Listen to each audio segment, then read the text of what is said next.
It's probably my videos you've seen. And that means intermission's officially over. You're officially back on the clock, people. It's time for you to start enjoying yourself right now. Again, you had your break, you can stop enjoying yourself for midday for a bed. Now it's back to enjoying yourself on the clock. Right, Billy? Learn the song real quick. Yeah, no problem. And of course, the airtime rehearsal schedule, the band of. Are you ready? Okay, this is exciting. So, look, there are changes. We were going to have Adam Burgess, now we don't have Adam Burgess. But you know what? That just means we get more of this man. A fellow so nice, they named him thrice. David Hadyn-Jones!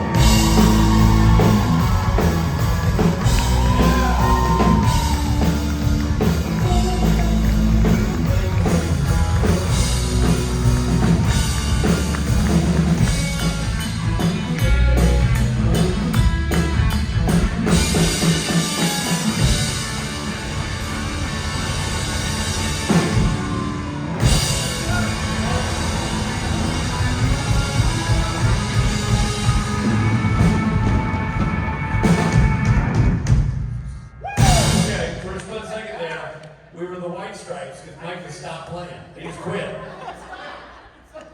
You guys, that was an extra little bit of heat. Can you hear me? Is this on? No, so the mic quit. All the mics quit. That mic and that mic quit. Hello? There we Oh, go. Hello, Toronto! there we go. Oh, like nobody cares now. Stop. It's over. God, really sorry, David. We'll come out with a different bass player. Thank you. David Hadyn-Jones, everybody. I'm home. Hi, Toronto. I'm back. This is where it all began for me. I have to, how many Torontonians are here and Ontarians? Like a good half part? I hope you know that I would not be here today if it was not for Toronto that started my career close to 20 plus years ago. Who here knows about a little place called Canada's Wonderland?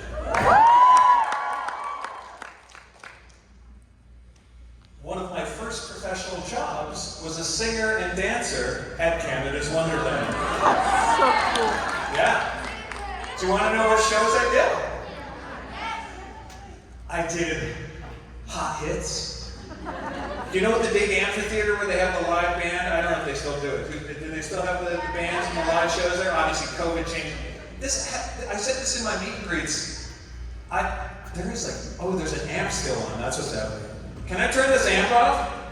I don't know, can you? It's buzzing at me. Hey, tech, I'm feeling like the magnetic beam going into my ass. It's giving me the shimmy shakes. My mom, yeah. Liz, everybody. She makes this whole show and karaoke run. So I have pictures of me with white pleated pants, a big puffy white velvet shirt, and sequins all over it. And then we had the Canadian tuxedo with a maple leaf on the back, a white t-shirt and the Wrangler jeans and a jean jacket. And one of my solos was Jack and Diane, I would sing. And we would have costume changes, and we would dance to all the hot hits. But the other show was Scooby-Doo and the Lost Ark. I love that, yes, Scooby-Doo! And I acted against full, basically furries. It was basically a furry party. They can drink a by lot. Hanna-Barbera. Because at the time they had it hadn't become Paramount Canada's Wonderland, right? Paramount bought it or something, and now they have, I don't know, I've been up there forever.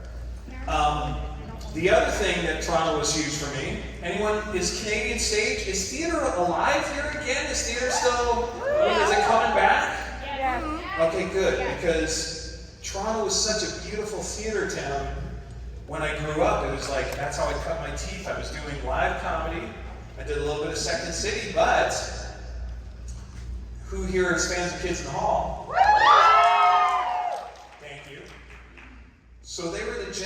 sketch comedians right before I graduated from McGill University. And yeah, little shout out to Montreal, Montreal. Montreal. Bisous, bisous. So this is where I first said I'm gonna be an actor. So Toronto was ground zero. I didn't have a pot to piss in. I was working all the craziest part-time jobs so I could audition. Had no agent, had no headshot. And so Dundas and Yonge, right by the Eaton Center there, I was living on the Ryerson campus in a little apartment above a copy shop. And I had a really good degree. And who here has graduated from university or college? Yeah? There's that weird first year, I don't know if unless you're a teacher, you're like, I just graduated from university with a great degree. I'm gonna sell shoes. Not that there's anything wrong with that, but I was like, you start your life, you're like a young 20-something buck, and you're like, I don't know what to do now. Grad school. Oh God, yeah, so some of you just keep staying in academia, right? That is one strategy. I have some friends who did that. So I'm working at the Gap. And athletes, is Athletes World still alive in Canada, or did they get bought out? See how old I am? I'm like, Athletes World? What is this shoe store you speak of, Hadyn-Jones? You're ancient. It's true. But starting my fledgling comedy career at a place called, what bar? The Rivoli. Anyone seen live comedy at the Rivoli? Is it still happening, like live bands? See, that's the thing, I'm realizing the whole vibe of the city has changed a little bit with live performance because of obviously the pandemic. And as I've been saying in my meet and greets, it's like, is anyone doing the same thing where they're like, so last year, and you're literally mean 3 years ago? Yeah. I find, time and space is an illusion, man. We've been inside and solitary. But I still do it. I go, last year. And I'm like, no, that was 3 years ago, dude. That was 2019. So I really hope, I have so much love and gratitude for Toronto for starting my career. So I used to do live stand-up and sketch at a place called the Rivoli, which is, if you haven't seen the Kids in the Hall documentary on Amazon, no skin in this game. But there was such a cool energy after the kids got their series. By the way, if you have any questions, I'm alone. Let's talk about the elephant in the room. 2 elephants in the room here, first of all. Are we missing our boy Adam Fergus? Yeah. Me doing a solo panel, it's like I'm doing it legless or armless or half naked. It's weird. Well, you showed us that And last year. as you know, if I was doing a panel with Adam, I would be half naked by the end of the panel. If you've seen our panels before, things get weird. So can I ask you to do a little video for Adam that I can send to him in Ireland? Is that something we do? I'll just do a 1, 2, 3 count and you go, we miss you, Adam, or something like that. Let's see what we miss you, Adam. Okay, what's that? Yeah, because this will be nice. And also it'll kill some time. I'm looking at the what? Oh, okay. I was like, what? Was that Aline or is that on for the video? Okay. It's Kristen. I don't want to see my stupid face. I was like, who's that handsome man? Okay, so. And video. Oh, lovely. So, 3, 2.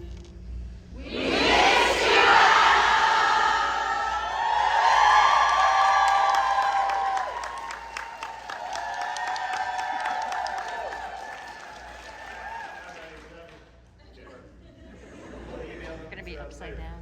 Also, for the sharp spelling bee enthusiasts in the crowd, I don't know if you noticed my shirt. I did. Giglio? Yeah. So, there's a really good story. I'm going to call her out and she'll be thrilled on the social medias. There's this website or app called Cameo. I don't know if you've heard about it. So we got some fans. I've been talking to a lot of people during the pandemic. I was resistant for the longest time, and now I find it's my absolute favorite because it's real people, real interactions. We can have a chat, a message, phone calls. I do a little silly video, my sketch comedy days, like I was talking about at the Rivoli. So there's one supporter named Christina. Hi, Christina. Someone's going to send it to you on the internet. I'm saying your name. She brought me this shirt in Vegas. And it took me a while to realize, anyone? Yeah. It's spelled Gigiolo. Tu mattinale il giornale, cazzo, ma dai! Any Italians in the house? That's a good Italian community. Very good. Questo è pazzo. I'm being very naughty in Italian right now. But I realized, so, you know that phrase? There's no I in team? Well, I put the I in gigolo, okay? So there you go. Shout out to Christina.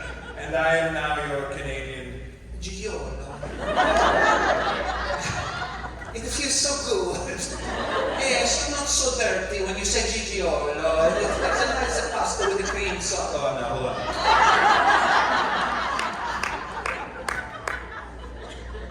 The spirit of Adam lives on. I feel you, mate. I feel you. You're in, man. It's getting dirty already. Usually, like, Adam is the dirty one. Let's be honest. Anyone else? Oh, oi! Leave it!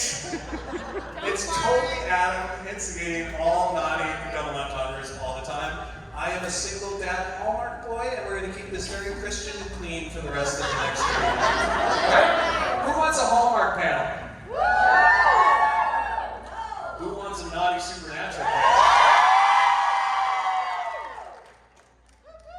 We will find the Venn diagram and let them intersect. Intersectionality wise.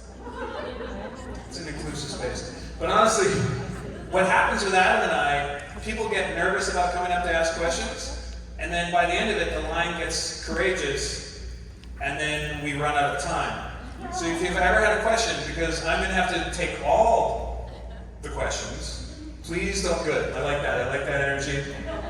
This panel goes better the more interesting questions you ask me, because there's only so long I can riff off the top of my head without a suggestion.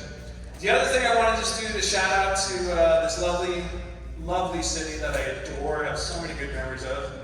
Is Canadian Stage still alive and well? Did they make it through? No? No, wait, what? Did they get?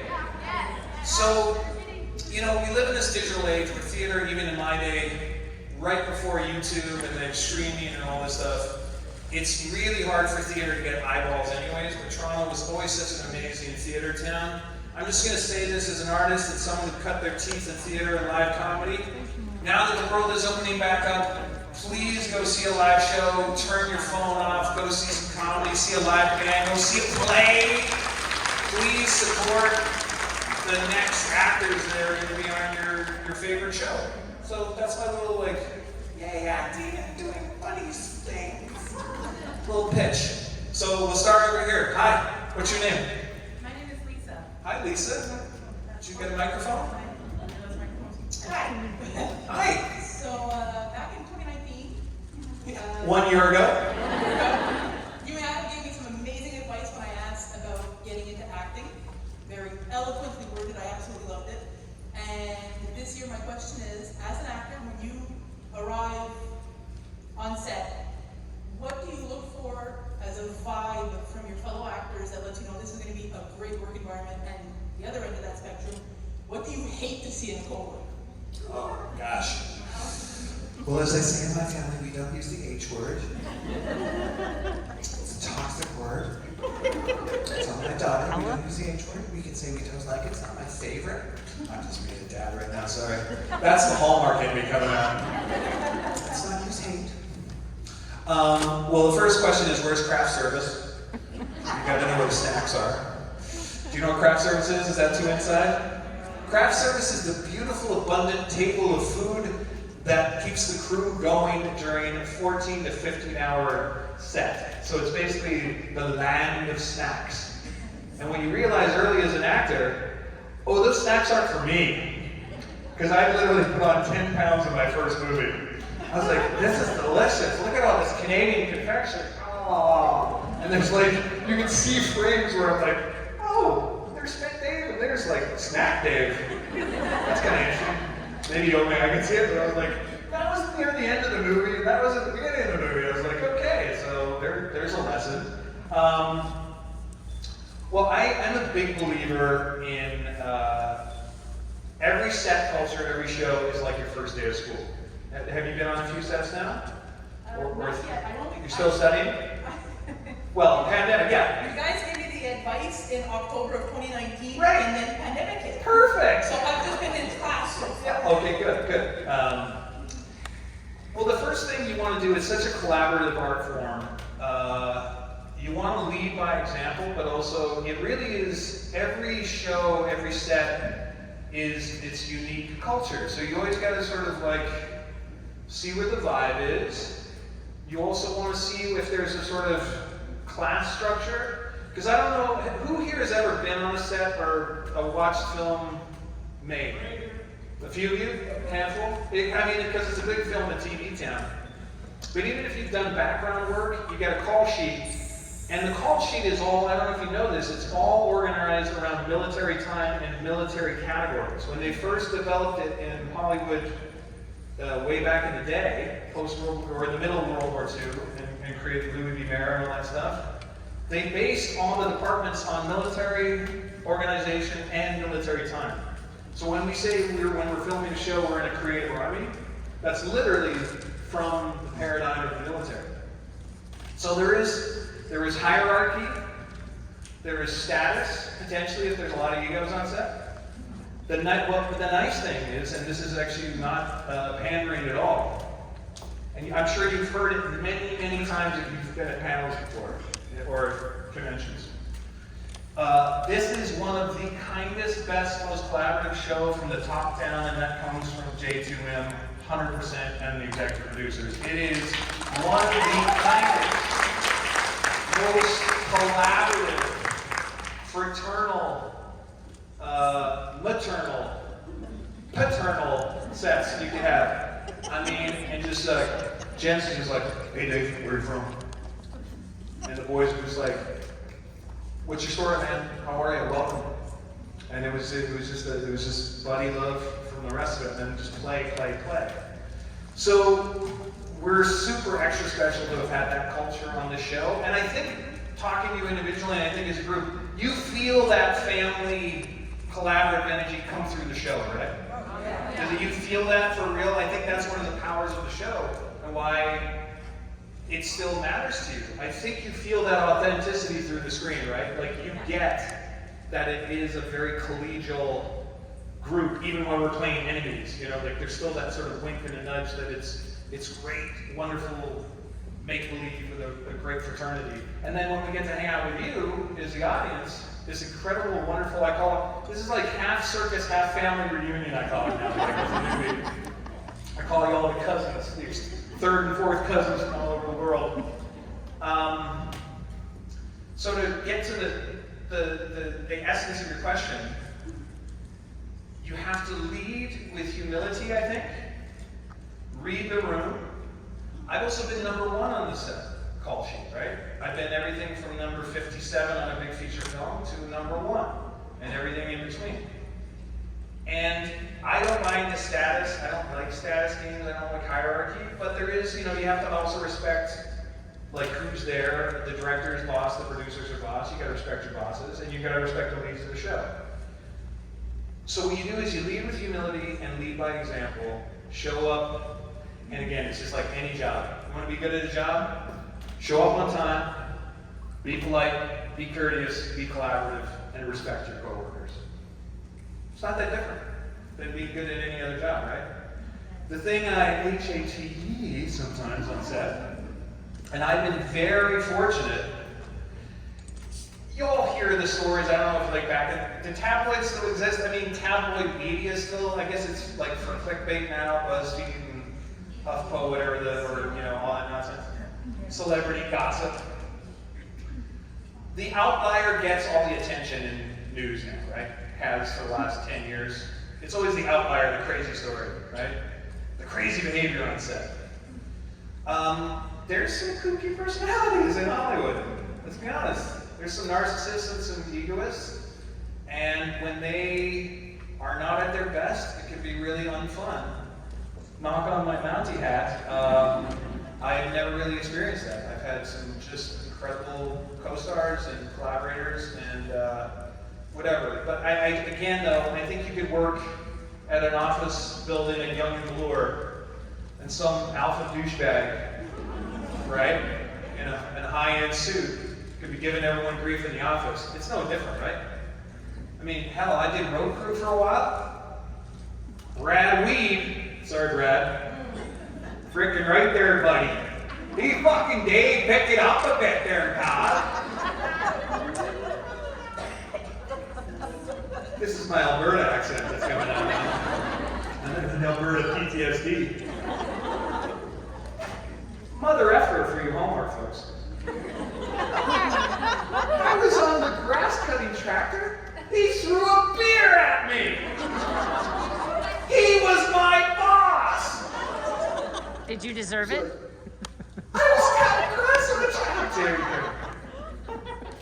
Did I deserve it? Does anyone deserve a beer being thrown at them while they're mowing a lawn in a tractor in the middle of Alberta? Exactly. If you catch it to drink it. Well, it was a Pilsner. It was a Pill, right? We're having some chose with the boys on the fucking group out there, buddy. Where was I going with this? Anyways, yeah. So, Dave's having some therapy in his cocoon on stage. My Alberta redneck drama. But I hope that answers your question. I think, lead by example, be good, show up, all the things you've been doing already, and be prepared. Do your homework. Cool? Cool, thank you. Appreciate it. Good luck. Now that the year is over. Hi. Hi, David. What's your name? Hi, Evie. Hi. Okay, I just freaked out a little. I forgot my question. What if I came right up to you? Would that make you feel more comfortable? I mean, I probably wouldn't be a great idea, but I wouldn't mind that much either. All right. I'll be in the suit for photo ops tomorrow, by the way. A big sparkling blue suit if you're on the fence. Okay, my question Sparkling? is, if you could make a list, a short list of maybe 5 things We focused on different things there. what to do to bring yourself instant happiness. Oh. Did you get the question, everyone? A short list of 3 to 5 things that give you instant happiness? I'll give you the Hallmark version.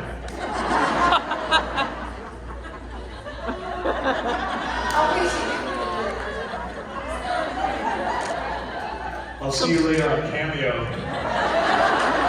So much for Adam being the dirty one. Or as I like to call it, PG-13's OnlyFans.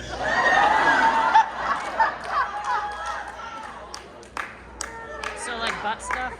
I'll give you some parental guidance. Hey-o!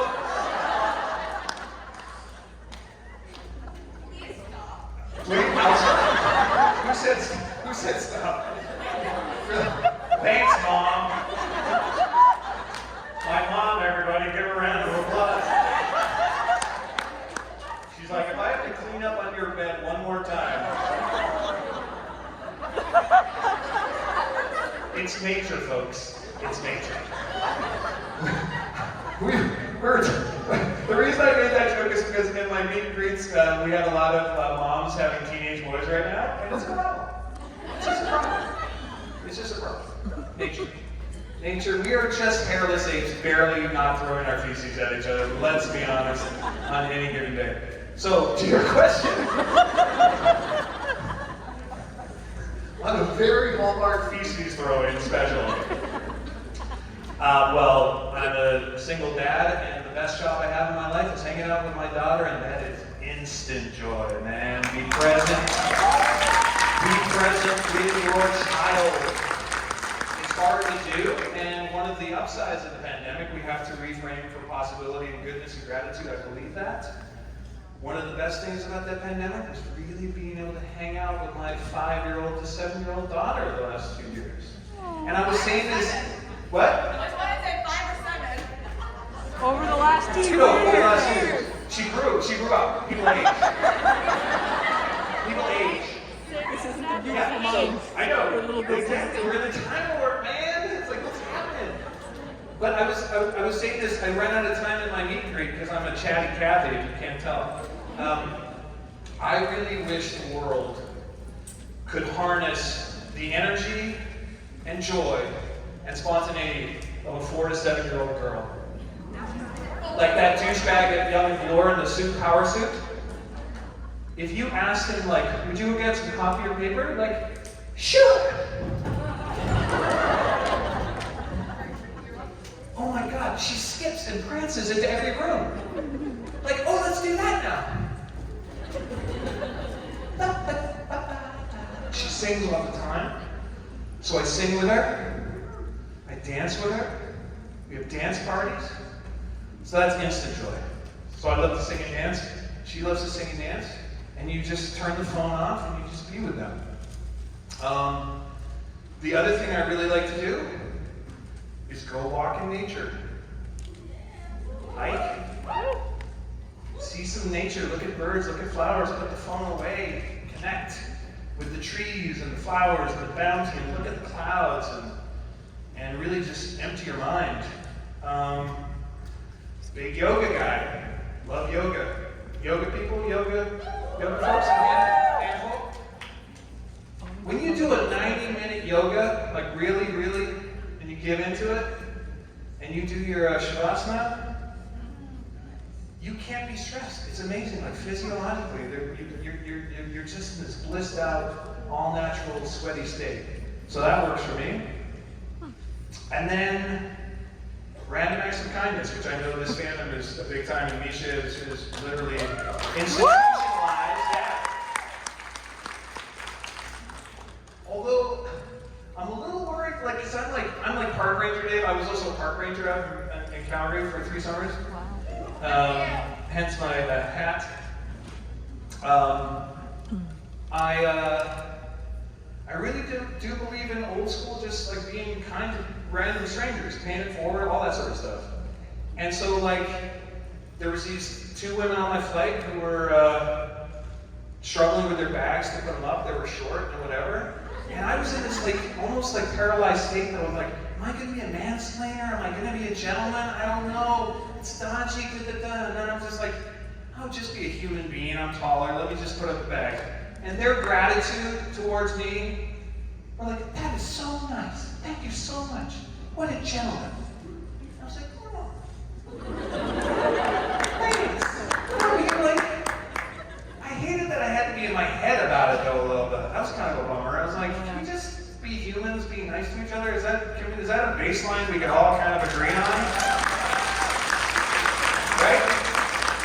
And so not only does the other person get some joy, but you get a little altruistic joy, and like, just be nice to each other. Hey, by the way, ladies and men and non-binary, shout out. Fucking open a door for me. I'll say thank you. I'll say thank you. I'm not even sad about it. I'll be like, don't mind if I do. I'm not even want to walk through it. Thank you for your question. I hope that answered. Hello, Mom. I'm not a mom, but thank you. No. Weren't you the one that said stop That time? was her. Oh, okay. Hi, Mom. But next one. That's her fault. Yeah, I'm sorry. So, just for instance, I do love you, sorry. But in Supernatural, I send it back to you? are a jerk. And then in horror movies... Oh. Can I take a poll before you finish your sentence? Okay. I- And then in the Hallmark movies, you're a lovely person, and my mom and I just saw you recently this week. So, which one do you like more, being a jerk or being nice? Oh. And in real life. Oh, sorry. So you've given me the either-or question. I live in the non-binary. I believe all things can be true. No, I mean, I'm not being actually facetious. I like to live in the nuance and the gray, right? So I'll answer your question on both camps. Catch was literally the hardest role and the most gratifying role because it was the hardest role I've ever had to do. So outside of me as a person, in kind of every way. He had a similar face. That was easy. And when they showed me the picture of what he looked like, I was like, I look like that. And Alexander. We're the triplets. I can play that guy. So yes, it was so gratifying. And like I said, to work with Jensen and Jared and that climate and that culture, and then when they just kept giving me more roles. Because remember, I don't know if you know this, but I was only signed on for 3 episodes originally. And I was super happy with that. And then everyone was like, here's another, and here's 2 more. I was like, where's this going? I'm so excited. But the thing about the Hallmark movies is so Ketch was just such an interesting character and such a stretch and such an incredible environment. So of course, it's definitely the pinnacle of my career. But that same year, I also did a comedic improv character for a company called State Farm in the United States. So I played this like another douchebag in a suit, which is, I guess, you know, Little on brand. a little bit. But the Hallmark guys are the closest to me, if that makes sense. Like that's who I am. I'm literally now the single dad of my Hallmark movies. Like I literally, life imitates art. So if there's any single teachers who are opening an inn,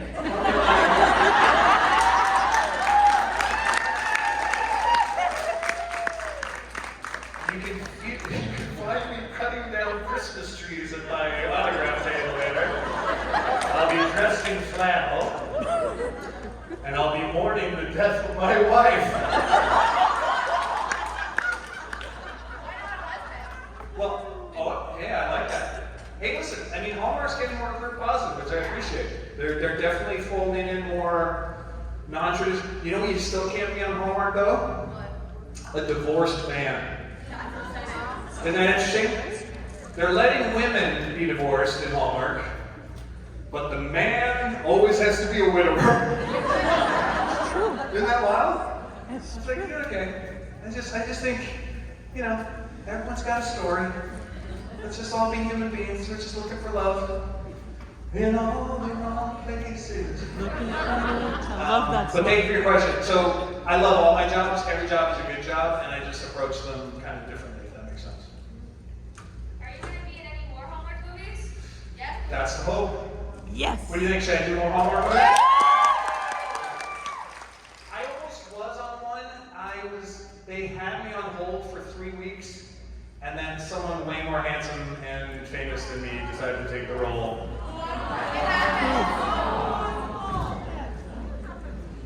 Good grief, said Charlie Brown.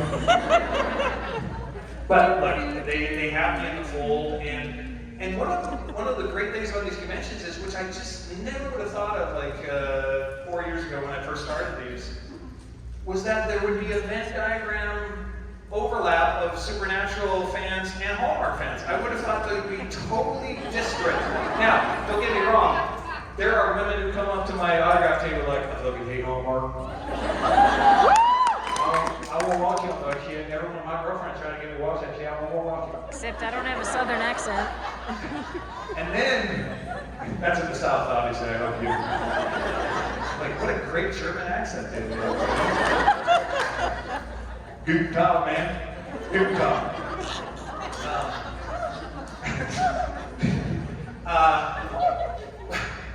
But you know what I love is the closeted men who love Hallmark. And I'm just like, baby, let your freak flag fly. Don't know, no shame, baby. They're like, oh, this is for my wife, not for me. My wife is named Glenn. And this one's for my wife's friend, Trevor. Trevor, she'd really appreciate it. I would love to go Hallmark. And again, I've had nothing but wonderful experiences. To the other actors in here, the thing that's really hard about Hallmark is it's such a fast shoot. And to try to elevate and make the material truthful, because as we know, it's there's a formula to it. We're not doing Shakespeare. But if you can get a little bit of humor and truth it's a really good exercise. It's a really nice paid exercise. And believe me, when I'm at airports, you know, I don't get recognized for catch. I get recognized for Hallmark. And I just get the sweetest people just come, I'm sorry, I don't mean to disturb you. But me and my daughter, we just wrap presents. And we just love your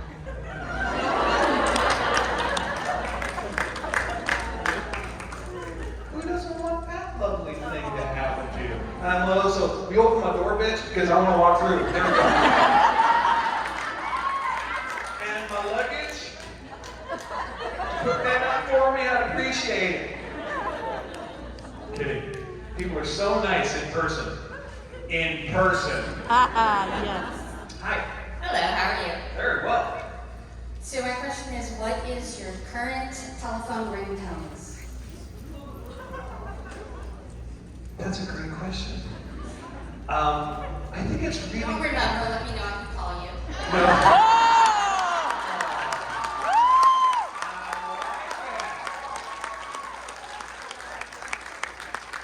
Do you run a bed and breakfast outside of Guelph?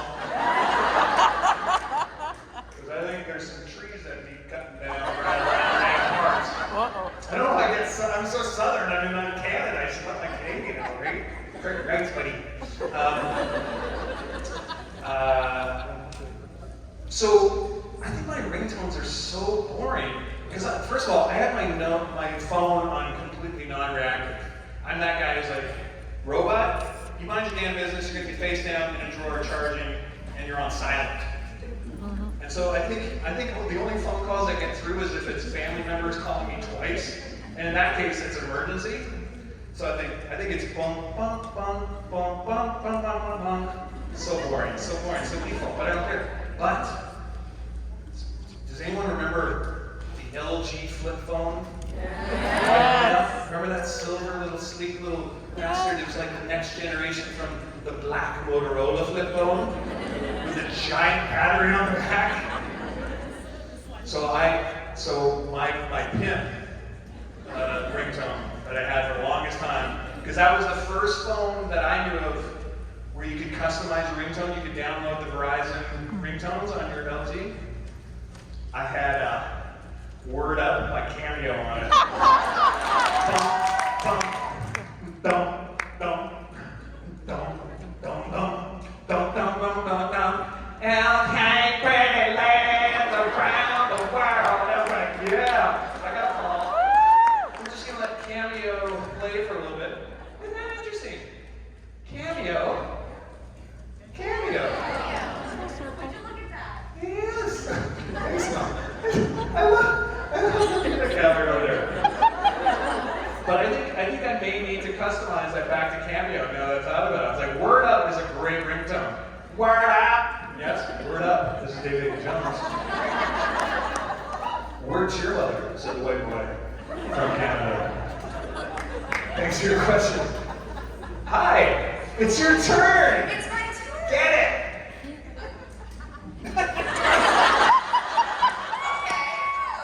don't get my question then. Oh no, please! I'm gonna save it for like another factor, sorry. Don't!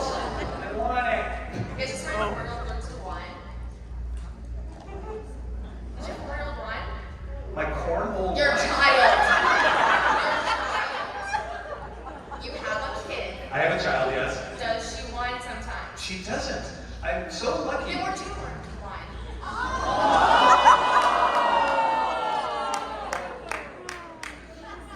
What do you feel I've been talking about? That's my question now. So, in the time full of COVID and everything, obviously we've had a lot of time to be at home and kind of like think about ourselves and go over everything about our lives and everything. Yeah. What's something that you've kind of learned about yourself that you didn't really know before, something that you've learned to help calm you down or find tranquility in?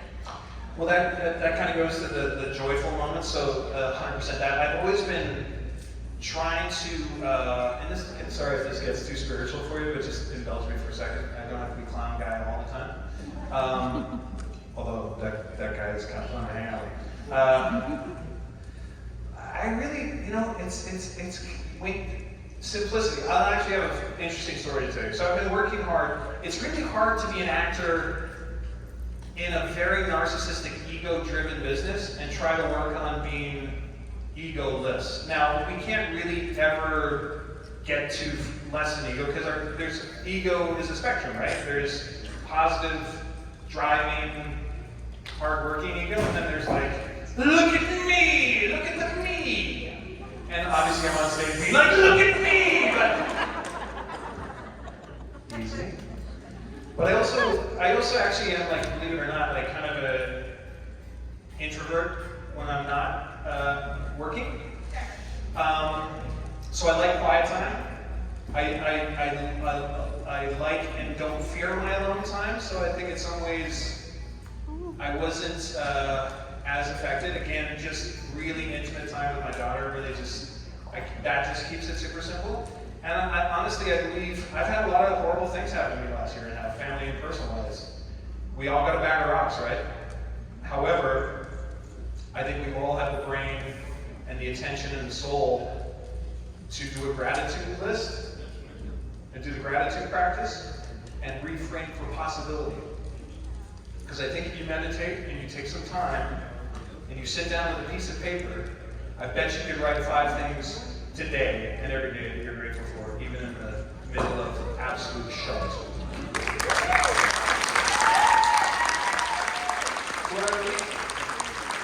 And I think if you really try to walk that walk and do the practice, which I know so many of you do, this is why this family is so cohesive, right? And so loving. My favorite story from cons is, this is my new best friend, or I met this person at a con a year ago. And I'm like friends with friends in Germany because of the show. That's where my heart just goes, oh, it's not about me, I don't care about me. I really love the human connection of this. Wow, they're here already. I was worried. So, one more quick question? Or no, yeah, one quick. I was just wondering, because you mentioned that you used to work at Canada's Wonderland. Yes? What was your favorite ride? Oh my God. It's been so long, like that's how old I am. What was I just love coasters though. Like, can you name the coasters? Leviathan. Oh, another interesting thing. People ask me Mine was? Oh yeah, that's right. Oh my God, I'm having like I've been in 20 years. Oh, the wildebeest is Okay, with that. let's all go to Canada's Wonderland. Let's go! Well, thank you. Anyone who didn't get their question, I'm going to be here all alone tomorrow. I'm going to need your help. I went amazingly fast without you. Thank you for listening to my meanderings and philosophizing and et cetera, et cetera. I am your Canadian Gilio. Let me tell you something. We have a lot of people who like each other on the road, on the tour. We have great people, and luckily, we all get along, and it's fantastic. But I will say, I've known David for a lot of years. We've been in tense situations on set. We've traveled together. I've never seen him almost punch a man until today. And that man was Billy Brand. And you know damn well what I'm talking about. Because Billy, this is how the exchange went. I'm just sitting there, and Billy looks up at David, and he goes, "Wow, you really, really look a lot like Smokey the Bear."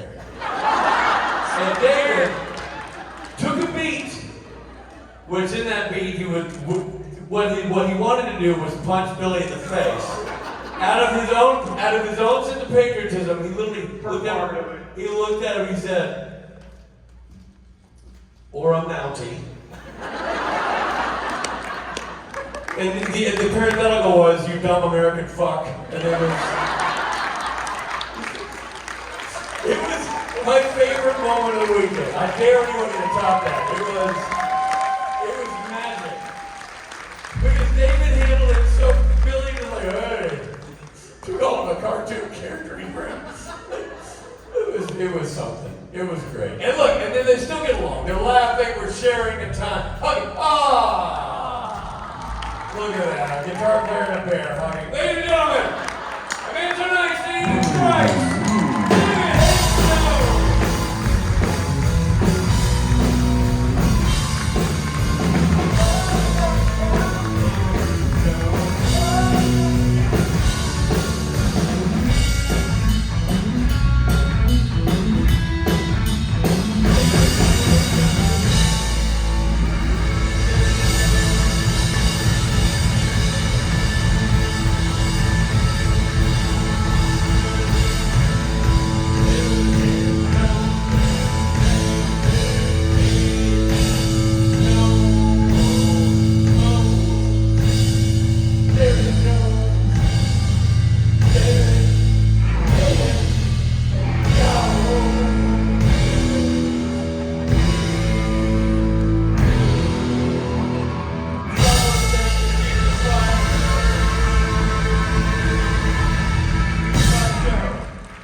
don't practice without saying we don't practice. Why don't they ever ask us for an encore? Yeah, seriously.